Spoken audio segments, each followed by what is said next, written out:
Mastering Your Marriage Couples. We are Matt and Corey Weathers, and this is month 1, and it's all about how life and service-related stress can impact and sabotage your growth plans. By now, you have come up with goals of what you would like to accomplish over the next 6 months, and so much of life has a way of interrupting your intentions of what you would like to see happen. So we're going to be talking all about sabotage. So last week, we actually finished out the weekend with an oath. And part of that oath was that we're going to be protective over our marriages from internal and external factors. And that's one of those things when we're talking about sabotage is how can we prevent those things that either we allow in or the kind of storms that we create that would sabotage our best purposes for moving forward on our growth plans. Specifically with service-related marriages, we have a lot of external factors. So it's not like you just kind of show up at the office one day and you're just maybe crunching numbers and it doesn't have an impact or an effect on your soul and you're not dealing with emergencies. We exist in relationships that are constantly changing, where our environment that we're working in is constantly changing, responding to crises, responding to emergencies. And not only that, it's unpredictable, it's intense, and it has an effect on our soul. So in order to be protective over our growth plans and on our marriages, we need to go in understanding and kind of expecting that on any given day, we're going to be absorbing stuff from the environment around us that we're going to have to process so that we don't probably carry it home, or if we do carry it home, that we kind of deal with that in a very good and positive way so that it doesn't sabotage our best efforts to move from point A to B to C and on down the line. So really it starts with awareness, and then that awareness should lead towards some sort of action or behavior where we can either constrain the way that we're having our conversations at the end of the day, or we kind of shape them in such a manner that we can then put it in a little box and then move forward, because this relationship right here is the most important thing and where we're actually going to get a lot of our healing and find our sanctuary from this crazy external environment that we're working in.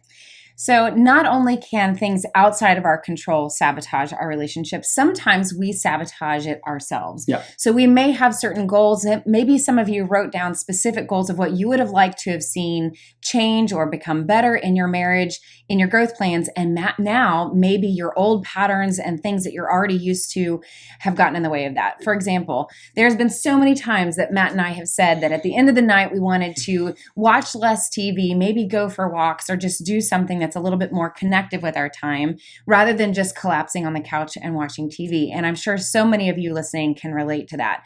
So sometimes we sabotage our own goals when life gets stressful, you've had a really rough day, and then you kind of say to the other person, I know we said we were going to do something different, but it just would feel really good for us to do the thing that we always do.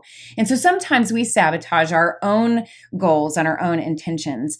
And so Matt and I have had many different circumstances and even struggle with that today on having goals for our own marriage and having those old patterns come into play. Yeah, so it requires being purposeful and intentional. And a phrase that we took from the 7 Habits of Highly Effective Military Families, from 7 Habits of Highly Effective People, is begin with the end in mind.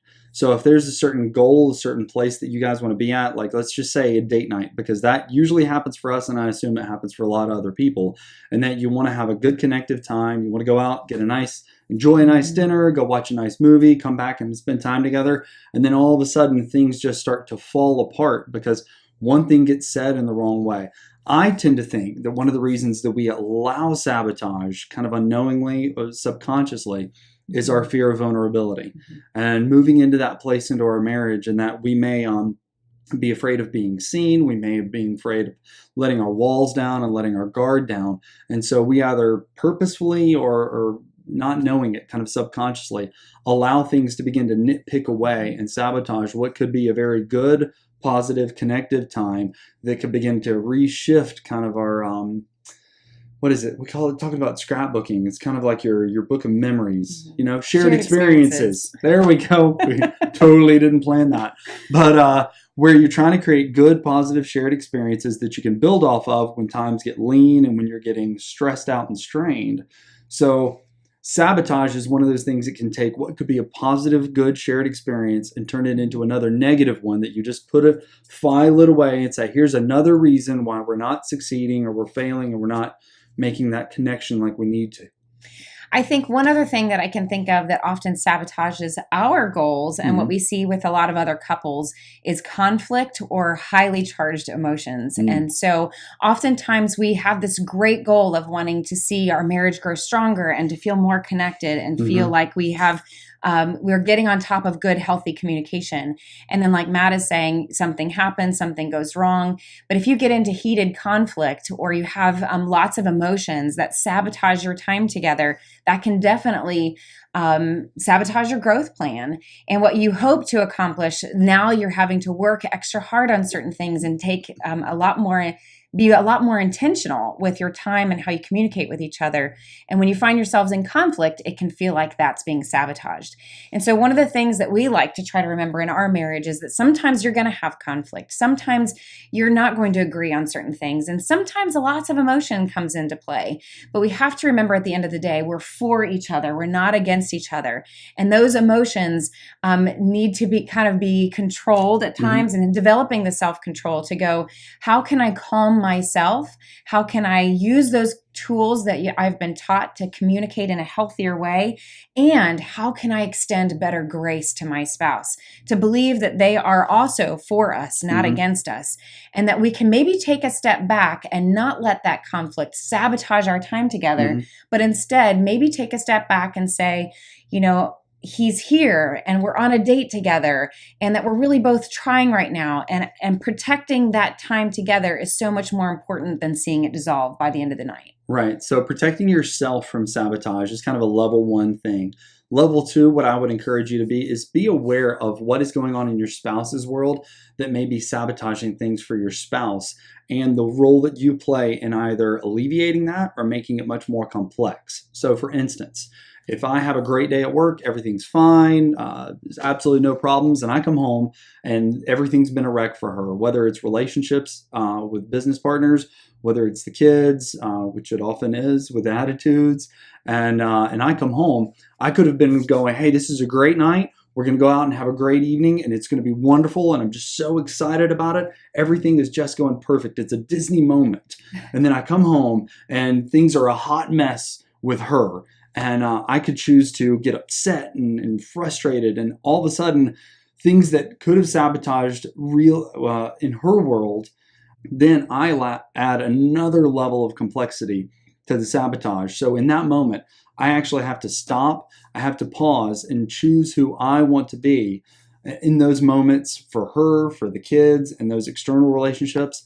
How do I then have to act in order to not make this situation worse, to throw gasoline on a fire, as well as to begin to rewrite a narrative that, Matt just can't handle the frustrations of the world, and Matt can't deal with, all these difficult things. So we just need to protect him from all that, because he'll either get, angry or frustrated or upset. And so I then have to choose, and it's a very conscious choice for me to choose who I want to be in that situation, in hopes that she can see that I'm making those conscious choices. And in that way, what is kind of could be rocket fuel towards us, spiraling down, could be great rocket fuel towards us actually spiraling up, where I can not maybe save the day, but at least make the day that much more better, and really help her understand that she's got a partner in this life, in this ministry, and in parenting.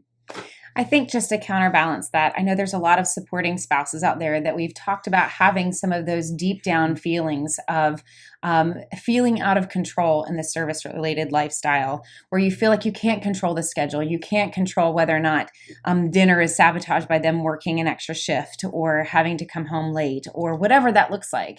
And that we as supporting spouses have to be a lot more aware and conscious of our own feelings throughout the day, like he was just saying, that we have to take responsibility, that if we have that growing resentment, or if we are struggling with the lifestyle of stress, that we, in a subconscious underlying way, can bring that resentment to the relationship once they get home and sabotage the evening as well. And so being able to be aware and be in control of knowing what it is that we're feeling and learning to communicate that in a healthy way is going to keep us from sabotaging our own goals. Because what we both want at the end of the day really is to feel connected, to feel like we're both reaching our goals and that we're both winning. And so if either one of us is holding those feelings or keeping them inside in an unhealthy way, and then expecting our spouse to know how we feel and respond to how we feel, but they don't know, then we're really setting them up for a fail. At the end of the day, we both want to win. We both want to feel connected. And so having that healthy communication is going to help you that much more be able to help each other win in those circumstances. All right. So, one of the ways that we actually protect ourselves in law enforcement and in the military is to manage what I would term as an insider threat, is to make sure that the amount of information that's being shared is only being shared kind of like a who needs to know. We run physical security, making sure that people can't get into our environment, or that we control access to our environment, if that makes sense. And when I hear that, what I hear is boundaries and setting really great boundaries. So in order to prevent sabotage for your marriage, form good boundaries. Realize who your energy vampires are. If you've never heard that phrase, it's people that take away from your relationship. People that if you take that phone call, it's going to put you into a state of mind that you're not going to want to be at. So if you're not ready to take that phone call from a family member or a friend and you don't want to deal with it, that's totally okay. And not to shame yourself into not taking that, to be able to set that boundary. If devices or electronics or TV or any sort of unplugging, which is good at times, sabotages, form that good boundary to say, okay, after this time, we're not going to do that. After this area, we'll allot 20 minutes, but then we're done. Okay? If you know that engaging in some sort of back and forth online is going to take your spirit and go from 0 to 60, you need to be able to put that away and not allow that in. So you're running some good boundaries with your life.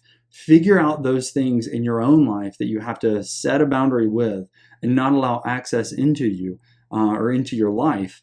To be able to eliminate what I would term to be an insider threat. Sometimes they just kind of creep in and you realize that it gets you spun up. If you're running through a Facebook thread or Twitter, or you're looking at news headlines, or you're playing, whatever news channel you're playing in the background and all of a sudden you realize it's going to take your spirit from here to here, you could be skyrocketing and not even know it. So you have to eliminate those places, eliminate those things that kind of seep in. Your homework for your couples time is to give you a chance to refresh your skill on how to communicate, how to construct your point of view, how to communicate that, and to talk about what things typically sabotage your individual goals and what could sabotage you guys as couples. And so we're asking you to try to have those healthy conversations. Be honest with each other. For some of you, talking about what typically sabotages you guys as a couple could be a very sensitive topic. So be careful with each other. Be graceful with each other. Remember that you both have the best intentions and communicate that as you have sensitive conversations. We want to lastly encourage all of you that if you have already experienced sabotage in your growth plan or even in your day or in the weeks since you've started MYM, that's normal and that you are creating new healthy patterns for your marriage and for the interaction that you have for each other. And those patterns are sometimes very difficult to break. It's one of the reasons why we wanted Mastering Your Marriage to last 6 months and not just a weekend. It's very difficult to change old patterns in a weekend. It takes weeks and sometimes months to change those patterns. Sometimes it's one of you that sabotages the growth plan. Sometimes it's both of you. And so if you've already experienced sabotage, we just want to encourage you that it's normal and that it's healthy for you to want to have that continued change. So keep trying, be graceful with each other, reaffirm each other on what your goals are and why you want them, and keep working through it no matter what sabotages your day. And so we always say to each other, even if something sabotages your day, we're going to wake up the next day and go again, try again. So thank you for joining Mastering Your Marriage. Thank you for working so hard and developing what you've developed already. We're here with you in this, and we're looking forward to the next 6 months with you. Have a good one.